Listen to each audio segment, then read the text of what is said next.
los rentistas de capital pueden tomar como deducción en la presentación de la declaración de renta el gravamen a los movimientos financieros. Sí, esa deducción del GMF que está en el artículo 115 del Estatuto Tributario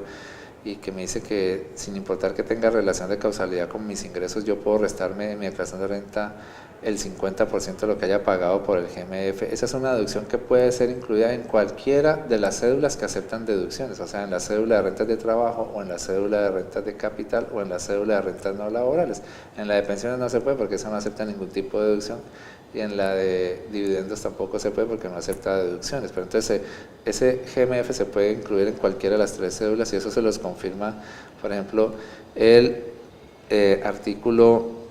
les digo, 1.2.1.20.4 del Decreto Único Tributario 1625 del 2016, luego de ser modificado con el artículo 6 del Decreto 2250. Entonces, si yo busco por acá el Decreto 2250 y busco ese artículo 20, termina en 20.4, a ver, sí, estoy ya viendo bien aquí, me toca hacer algo más aquí, me toca cargar esto otra vez. Ya lo estoy cargando, exacto, y buscamos ese artículo. Miren, este artículo que hace parte del Decreto Único Tributario 1625 del 2016, pero que fue modificado con el Decreto 2250, entonces dice qué deducciones tienen cabida dentro de cada cédula. Aquí está la cédula de rentas de trabajo y dentro de esa cédula, entonces, obviamente les van a permitir restar acá donde dice 1.2 las deducciones, lo del GMF, aquí está lo del GMF, y si vas a la cédula, al numeral tercero, que es las rentas de capital, en rentas de capital también te dejan que puedas incluir el GMF también lo puedes restar allí, lo mismo en la cédula de rentas no laborales. El punto es que hay que cumplir con lo que dice el artículo 332, de que una misma deducción especial como esta del GMF solamente se puede llevar a una sola cédula,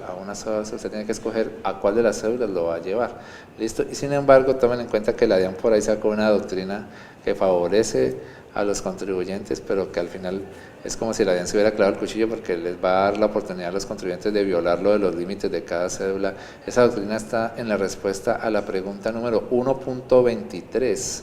del concepto unificado 912 de julio 19 del 2018.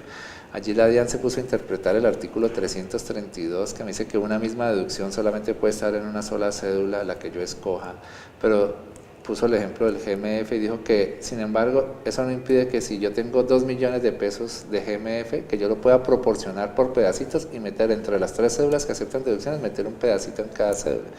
Entonces les está dando la gabela que al final la misma deducción sí puede figurar por pedacitos dentro de las tres diferentes cédulas, y eso en realidad, desde mi criterio, eso viola el artículo 332, porque en realidad es en una sola cédula donde podría estar esa deducción. Por ejemplo, los 2 millones, si los metía yo en la cédula de rentas de trabajo, al hacer la limitación de las deducciones, no puede restar todos los 2 millones, sino 1 millón, y el otro millón me lo tenía que rechazar. Pero si la DIAN me está dando la facultad que coja los 2 millones y lo fraccione por pedacitos, pues entonces yo soy muy inteligente. En cada cédula meto el pedacito que puedo meter según el límite que me imponen las cédulas para poder restar deducciones. Entonces, en la cédula de renta de trabajo meto hasta el milloncito que se puede en esa cédula. En la otra cédula de rentas de capital meto los otros 200.000 pesitos, que era lo que me permitía esa cédula. Y en la última cédula de rentas no laborales meto los otros 800.000 pesos. Y al final me logré restar todos los 2 millones, pero fraccionándolos por pedacitos. Y eso en realidad viola lo que dice el artículo 322, de que yo tenía que escoger era una sola cédula, y metido esa deducción dentro de una sola cédula, me tenía que someter al límite de esa cédula.